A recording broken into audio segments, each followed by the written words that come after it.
Jeudi 30 juillet 2020, correspondant au 9e jour de Zulhijjah, c'est le dernier de l'an 1441, le dernier mois de l'an 1441 de calendrier lunaire. Mesdames et messieurs, bonjour et bienvenue dans le 13h. L'actualité en cette veille de l'Aïd avec la Fondation Malher-Hossou au sujet justement de la prière de l'Aïd dans un contexte marqué par la pandémie.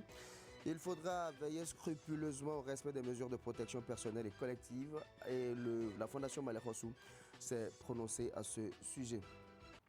Et puis l'Aïd al-Adha, communément appelée fête du mouton, cette période par excellence où la demande en ovins et en bovins explose. Également au Bénin, obligé de recourir aux éleveurs des pays de l'Interland pour s'approvisionner, mais pas sans un minimum de dispositions sanitaires aux frontières. Le ministère de l'Agriculture et de l'Élevage veille au grain. Enfin, un coup de maître pour un coup d'essai, le monde du livre au Bénin s'est enrichi d'une nouvelle parution. Sarah Fola Chodé Saïzono pour sa première à tout de go jeter un pavé dans la mare. Son bouquin traite du viol, un phénomène qui gangrène la société. C'est Prédateur, une ronde, c'est le titre, disponible désormais dans les rayons des librairies. À nouveau, bonjour et bienvenue, installez-vous confortablement. Plus que quelques heures et la communauté musulmane tout entière célèbre l'Aïd el-Kébir. C'est une célébration en commémoration du sacrifice d'Abraham ainsi que l'acceptation par son fils de ce commandement divin. Mais une célébration qui cette année coïncide avec la crise en cours et les dispositions à prendre en vue du respect des gestes barrières sont entre autres sujets évoqués par la Fondation Malher-Hossou au cours d'une nouvelle sortie en cette veille de jour de fête. Les versets coraniques les plus révélateurs ont été parcourus ici à la Fondation Malher-Hossou. Ils sont salmodiés par les fidèles musulmans et les membres de la Fondation qui souhaitent voir jaillir sur la nation la grâce divine et sur le chef de l'État la miséricorde et l'énergie nécessaires afin qu'il poursuive les nombreuses actions de son quinquennat dont ils se disent admiratifs. Si vous n'encouragez pas celui qui travaille, il est difficile qu'il continue. C'est à ce prix que la Fondation Malher-Hossou a marqué une pause pour observer les exploits que le gouvernement du président Talon vient d'accomplir ces derniers temps. Tous les parents d'élèves et même les élèves, tout le monde s'inquiétait si les examens allaient tenir et avoir lieu. Parce que la pandémie était au rendez-vous. Malgré cela, le courage soutenu du gouvernement a mis tout en œuvre pour que les examens aient lieu. Il y a eu une avance énorme au plan économique, une croissance forte, des investissements soutenus, le déficit budgétaire et la dette publique est maîtrisé. Tout ceci parce que le programme d'action du gouvernement a réussi à remettre le pays sur les rails. Des avancées énormes ont été constatées au plan de l'asphaltage. Nous remercions au passage également ces réformes qui sont engagées et qui permettent, n'est-ce pas, de pouvoir dire effectivement que notre pays doit devenir la vitrine et que lorsqu'on y entre, il faut qu'on puisse trouver de routes à carrosser de sud au nord et de l'est à l'ouest. L'organisation à bonne date des élections communales et la désignation sans heurts des maires ont été passées en revue avec un coup de chapeau tiré aux institutions impliquées dans ce succès. Les membres de la Fondation Malher-Hossou implorent par la même occasion l'indulgence du chef de l'État afin qu'il se montre regardant vis-à-vis des conditions des forces de défense et de sécurité publique. Ce que moi je veux dire, c'est une doléance à l'endroit du chef de l'État pour l'amélioration des conditions de vie et de travail des agents des forces de sécurité publique, police républicaine, douane, eaux et forêts et de la défense nationale. Et pourquoi pas les gardiens de la paix qui sont les rois et nous aussi les imams. Ça, c'est une réalité. Nous lui demandons très humblement de leur accorder des primes pour les encourager et réduire leurs peines, car ils sont tous prêts à vous accompagner pour lutter contre la corruption. En ce qui concerne les agents de la santé, nous demandons humblement aussi aux pères de la nation de leur accorder les primes d'incitation pour qu'ils soient dévoués au travail dans le cadre du Covid-19 parce qu'ils sont les plus exposés et à la pandémie. Les têtes couronnées qui partagent les idéaux de la Fondation Malheureux et les soutiens qui l'accompagnent sont restés unanimes sur le bien fondé de la décision du gouvernement suggérant aux fidèles musulmans de prier l'Aïd el-Kabir dans les mosquées. La Tabaski est pour les toutes prochaines heures et la communauté musulmane est invitée à respecter les gestes barrières.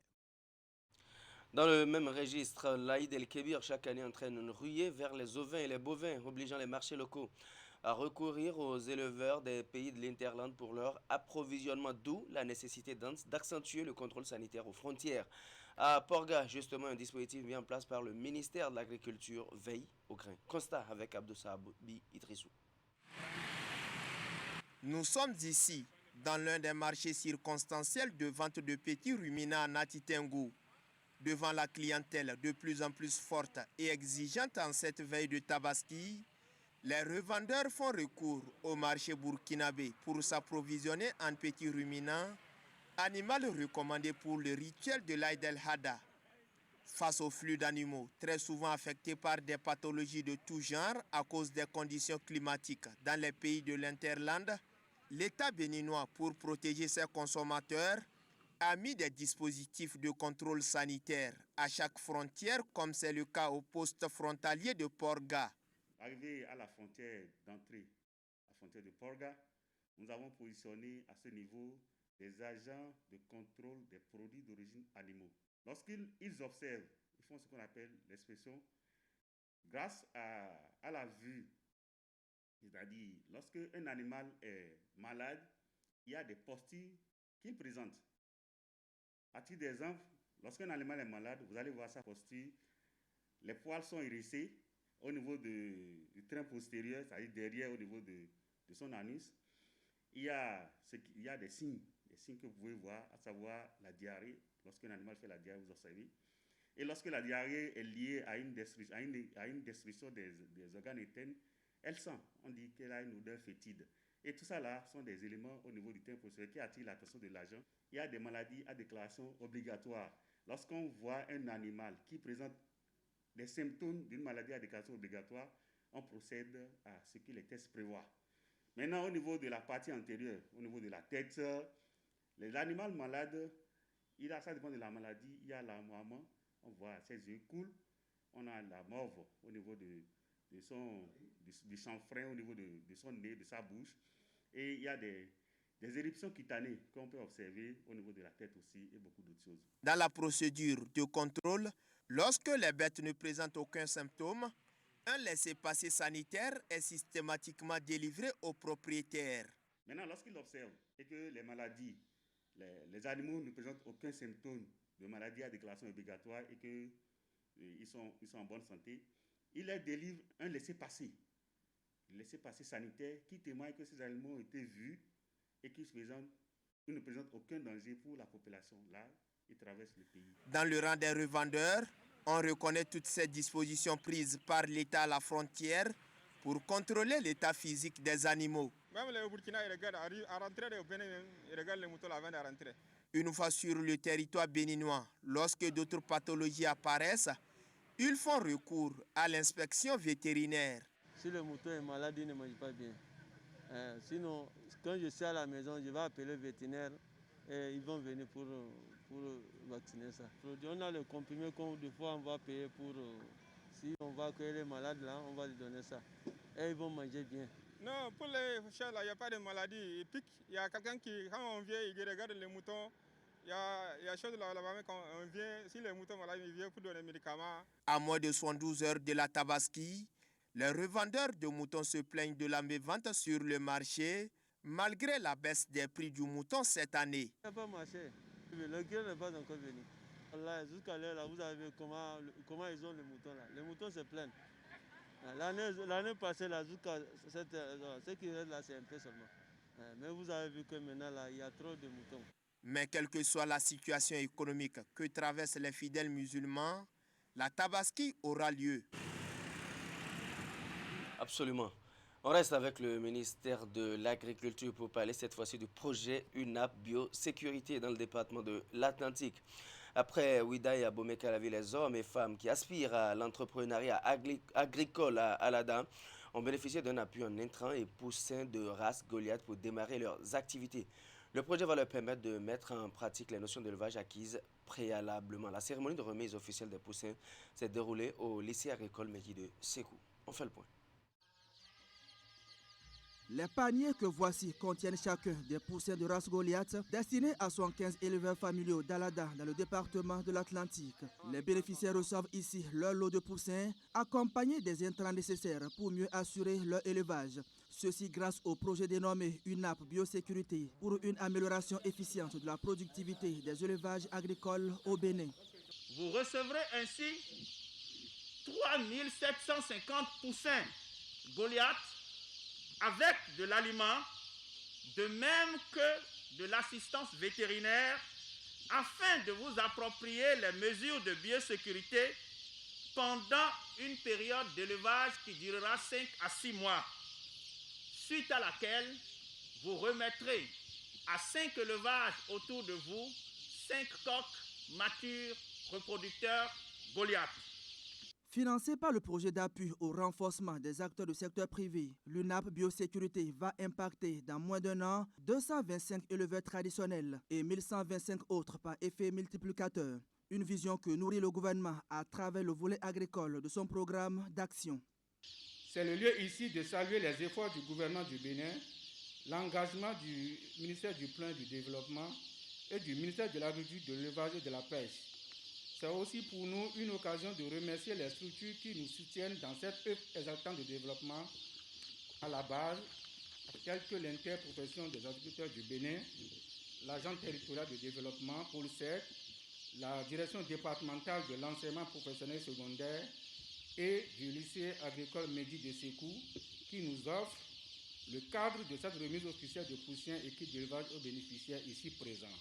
À vous, agriculteurs bénéficiaires, je vous félicite pour le choix qui est porté sur vous, qui est de toute évidence le résultat de votre engagement, de votre détermination et de votre sérieux dans la profession de l'entrepreneuriat agricole de référence. 150 éleveurs des communes de Ouida et Abomey-Calavi ont aussi bénéficié de cet appui qui va sans doute booster l'entrepreneuriat agricole au Bénin. Les bénéficiaires sont appelés à mettre en pratique les notions d'élevage acquises au préalable pour l'atteinte des résultats escomptés. Le gouvernement, encore lui, en partenariat avec World Vegetal Center, accompagne les maraîchers à travers des dons de kits de semences améliorés lancés ce mardi à Grand Popo dans le département du Mono par le ministre de l'Agriculture. L'opération vise à apporter un soutien au secteur du maraîchage victime des effets de la COVID-19. 400 kits de semences au total ont été distribués à Grand Popo. C'était en présence de Geoffroy Messin et Florent Dou. Du sourire aux lèvres des petits producteurs maraîchers de la commune de Grand Popo dans le département du Mono. Durement affectés par les effets de la crise liée à la COVID-19, ils reçoivent ici, à travers leur coopérative, des kits de semences améliorés, gracieusement mis à leur disposition par le gouvernement du Bénin. Je mets à votre disposition ces kits de semences pour vous permettre de repartir sur de bonnes bases, d'utiliser les autres moyens mis à votre disposition, fertilisants, maîtrise de l'eau, pour produire davantage. Le Bénin en a besoin. Pour une première série d'appuis aux maraîchers de la commune de Grand Popo, 400 kits de semences ont été distribués. Elles concernent 8 cultures maraîchères: la tomate, le piment, l'amarante, le gboman, le gombo, le chayo, le crin-crin et l'oignon. Je ne vous parlerai pas des conséquences du coronavirus, tout le monde l'a dit ici. Mais pour un gouvernement responsable, face à une situation aussi difficile, il faut prendre des mesures. Ce jour, nous aborderons les tout petits producteurs, ceux qui dans leur exploitation ne dépassent pas un demi-hectare, parce que eux, ils auront beaucoup de difficultés pour aller vers des financements innovants. Le don porte sur environ 23 000 grammes de semences améliorées, évaluées à environ 10 millions de francs CFA. Les 400 kits de semences vont impacter 230 coopérateurs répartis en 11 coopératives. Nous avons fixé des critères de sélection des bénéficiaires. Si c'est coopérative, vous devez avoir été bien constitué, vous devez avoir vécu le mal du coronavirus avec des méventes, vous devez être en production et vous devez donner aussi la preuve que vos manques sont actifs. Ce geste lance une série d'appuis en semences aux producteurs maraîchers de 27 communes d'intervention du projet d'appui au développement du maraîchage, PADMA. Il est effectué en partenariat avec World Vegetable Center. La World Vegetable Center est une grande institution qui s'occupe des semences pour améliorer les semences maraîchères au Bénin. Ce partenariat a démarré depuis, comme je l'ai dit, depuis 2 ans. Et déjà, nous avons, en association avec l'Institut national de recherche agricole du Bénin, l'INRAB, nous avons réalisé beaucoup d'autres activités. Monsieur le ministre, cet appui, bien que ne couvrant pas l'ensemble des victimes de la Covid, va assurément renforcer les heureux bénéficiaires à relever la pente. C'est l'occasion pour moi, au nom du préfet du département du Mono, d'exhorter les heureux bénéficiaires de ces kits de semences améliorés à en faire un bon usage.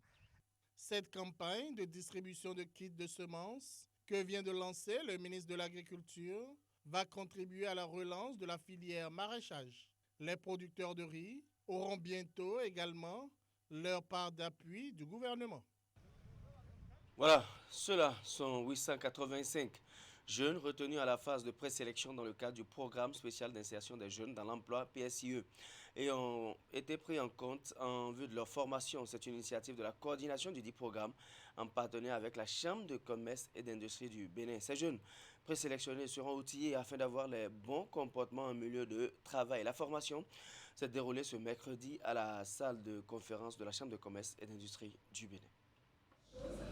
Le programme spécial d'insertion des jeunes dans l'emploi PEPSI tend vers sa phase opérationnelle. Après la phase de présélection sanctionnée par 885 jeunes retenus à l'issue de la première cohorte, la coordination du vaste et ambitieux programme du gouvernement lance ici l'étape de la formation. Une session d'information et de formation des aspirants sur l'immersion à la vie professionnelle en entreprise. Pour ce faire, l'agence chargée de coordonner le processus de recrutement de ces jeunes est allée chercher des experts en ressources humaines pour les entretenir sur les comportements à avoir devant leur potentiel employeur. Fait qu'ils vous souviennent que dans le discours du chef de l'État il y a 1 an, il disait que le gouvernement prend en charge les salaires pendant 1 an à 2 ans et quitte à ce que les entreprises prennent le relais. Mais une entreprise ne prendra jamais le relais si les employés qui seront à leur disposition n'ont pas de bons comportements professionnels, n'ont pas les aptitudes qu'il faut pour travailler. Alors, en accompagnement même et le recrutement de ces jeunes, il était question aussi pour l'État de leur donner quelques rudiments dans la vie professionnelle. Et c'est à cela que nous nous attelons, parce qu'après les phases de sélection, avant d'envoyer les meilleurs en entreprise, il faut qu'ils sachent comment se comporter, quel rôle ils doivent jouer, un certain nombre de principes que beaucoup ne connaissent pas, surtout s'ils n'ont jamais travaillé. Une chose est d'avoir de bons comportements, mais comme ils n'ont pas encore fini le processus de sélection, quand ils vont se retrouver devant les employeurs, comment on se présente? Comment on peut faire une bonne impression? Comment présenter son CV? Vous voyez bien, donc ce sont des éléments clés que généralement les gens n'apprennent pas à l'école et qu'il est bon de donner aux jeunes pour qu'ils soient préparés. À cette étape, de bonnes nouvelles tombent déjà.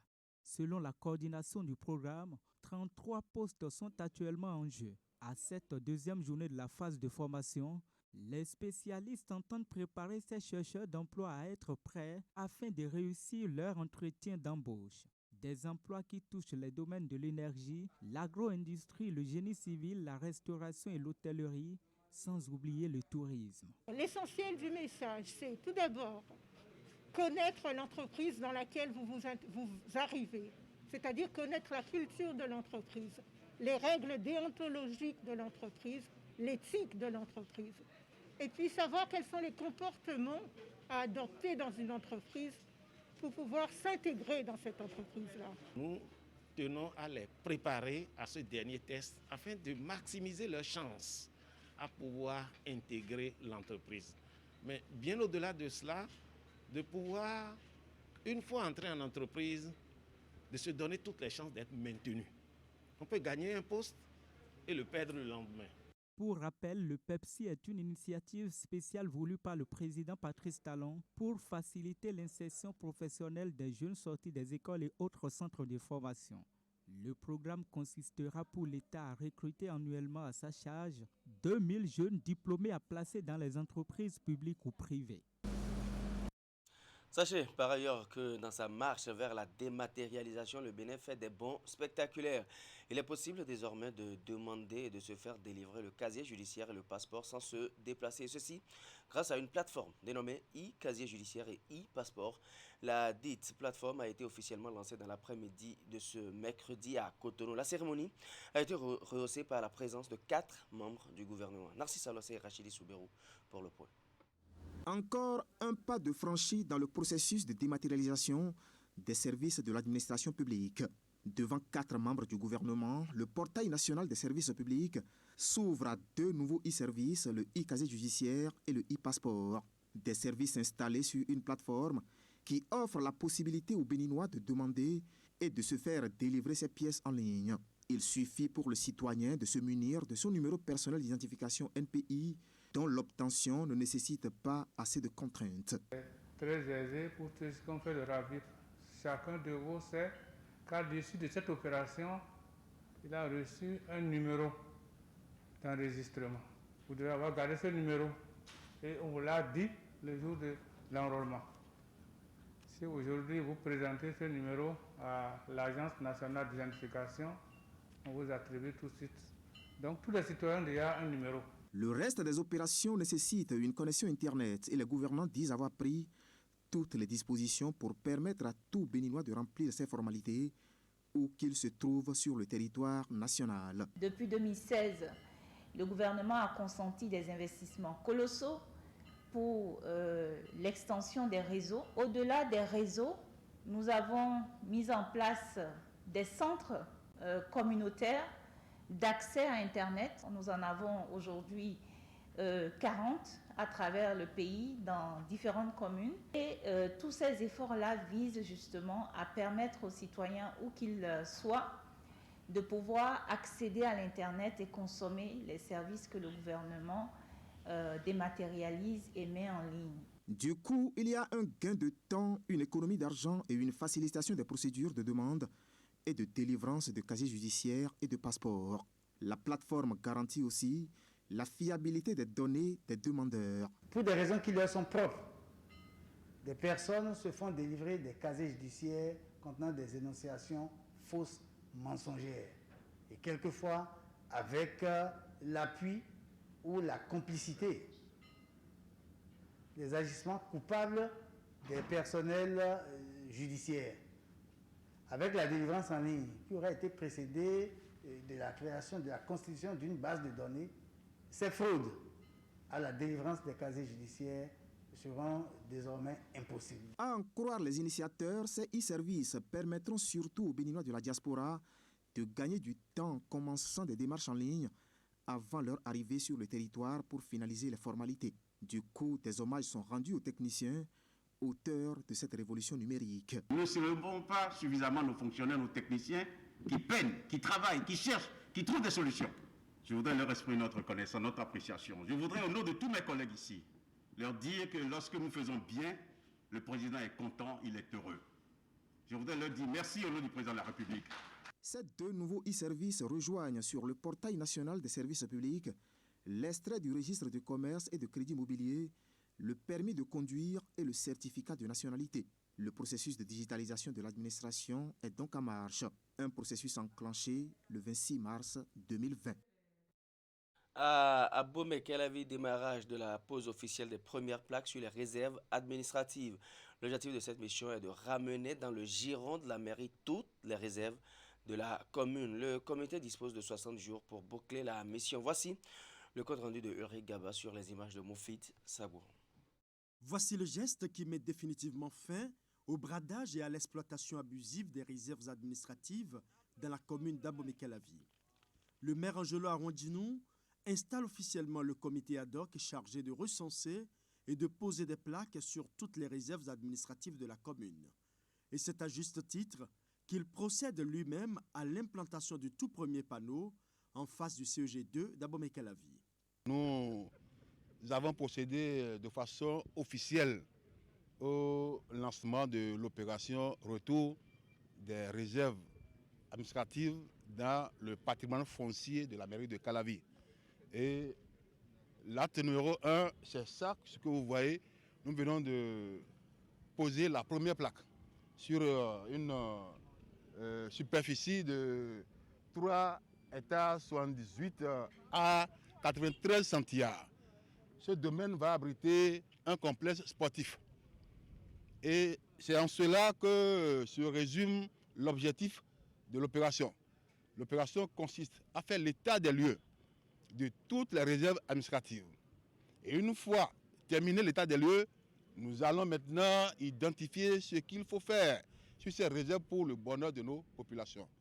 Le maire d'Abomey-Calavi n'entend pas lésiner sur les moyens pour faire revenir dans le patrimoine de la commune toutes les réserves administratives, y compris celles qui sont actuellement occupées par des tierces personnes. Toute occupation anarchique illicite de réserves administratives sera sanctionnée. Et même s'il faut poser des plaques à l'intérieur des salons, nous allons les faire. Si le domaine est occupé, c'est une réserve occupée sans aucune autorisation officielle, nous allons purement et simplement poser nos plaques. Il revient à ces dernières de venir vers nous pour s'expliquer. Sûrement, c'est quelqu'un qui leur aurait vendu ces espaces, alors que ces espaces sont pour la mairie de Calavi. Nous sommes là pour veiller sur les biens de la commune. Donc, on ne saurait laisser quiconque occuper de façon abusive les réserves administratives de la commune de Calavi. C'est d'ailleurs pour cela que la population a placé sa confiance en nous et c'est pour ça que nous sommes là. Mettre fin dans la commune de Calavi à la mafia foncière, tout en comptant sur vous, vous journalistes, et en comptant surtout sur la collaboration de nos paisibles populations. Le processus ainsi lancé, tous les quartiers déjà recasés feront l'objet d'une investigation minutieuse pour que soient répertoriées et protégées toutes les réserves administratives. Le comité ad hoc dispose de 60 jours pour boucler sa mission et déposer le rapport. Juste avant de terminer cette session à Cotonou et un peu partout au Bénin, dans les rayons des librairies, une œuvre retient l'attention désormais. C'est Ces prédateurs, une honte, de l'écrivaine Sarah Folashode Saïzonou, une première qui traite avec audace un sujet aussi délicat que le viol, qui est bien parti pour faire sensation. Le lancement s'est fait à Cotonou en présence de Assiomo Kanyassion. Et je crois également que... Excusez-moi. Ce sont les émotions d'une révoltée, une jeune auteure que les comportements des personnes dépourvues de la moindre morale amènent à lancer le livre « Ces prédateurs, une honte ». Sarah Folashade Saïzonou raconte sur 73 pages des cas de viol sur mineurs comme enlevés, séquestrés, violés et forcés à la prostitution, victimes de viol et d'inceste. Autant d'actes poignants décrits en 39 histoires que le présentateur du livre explique. Ces prédateurs, une honte, c'est une compilation insoutenable d'attaques en série contre l'intégrité et la dignité de la femme, répertoriées par Tchadé dans les archives du cabinet de Maître Saïzonou, sa tante. C'est un cri d'horreur poussé par une jeune fille qui sort de l'adolescence, un cri contre la banalisation des violences sexuelles sur mineurs, de ces viols immondes qui se laissent couvrir au moyen de 1000 complicités, du voile de l'indifférence et de l'impunité, de la part parfois de ceux-là même qui sont censés protéger les plus faibles. En clair, la méchanceté humaine est mise en exergue à travers ces histoires que la jeune auteure dépeint, dénonce et condamne. Le mot viol revient tout le long des pages comme dans « violer dans une ruelle »,« violer en série »,« harceler sexuellement »,« violer et maltraiter ». Si l'auteure n'avait pas été forte, elle aurait abandonné son combat. Je crois que vous pouvez imaginer, ou du moins ressentir, la souffrance et la douleur qu'ont vécu ces jeunes femmes. En essayant de restituer le cauchemar et l'horreur qu'elles ont vécu, j'ai eu mal. J'ai pleuré. J'ai même maudit la société. Oui, notre société. Celle qui a enfanté ces hommes cruels et sadiques. Celle qui tolère que des filles de 5 ans soient violées dans une ruelle. À un moment, je vous avoue que j'ai même voulu abandonner. Mais j'ai compris qu'il fallait que j'aille au bout pour montrer à ces filles qu'elles ne sont pas seules et que leur souffrance est comprise. Devant de tels actes de barbarie, immoraux, quel comportement adopter face aux coupables? La marraine du lancement, Nadine Dossou-Sakounou, avocat, n'y voit pas autre chose que l'application de la loi. Et vous allez devant les juridictions, ce sont les mêmes, avec leurs familles, qui viennent vous dire « Oh non, maître, finalement, laissez tomber. » Parce que s'il va en prison, comment on va nourrir l'enfant? On n'a pas les moyens. Mais la question est, doit-on tenir compte de ce contexte sociologique? La réponse à moi, c'est non. Même si l'enfant, les parents n'ont pas les moyens de subvenir à ses besoins, on doit sévir et on doit sévir fort. Parce que quoi qu'on dise, c'est des impacts psychologiques assez lourds. Ces prédateurs, une honte, une œuvre qui fait découvrir au lecteur d'autres histoires révoltantes. Esclaves sexuels, victimes d'une bande de violeurs, douloureuse confession. Pour Sarah Folachade Saïzonou, le combat continue et doit être une cause de tous.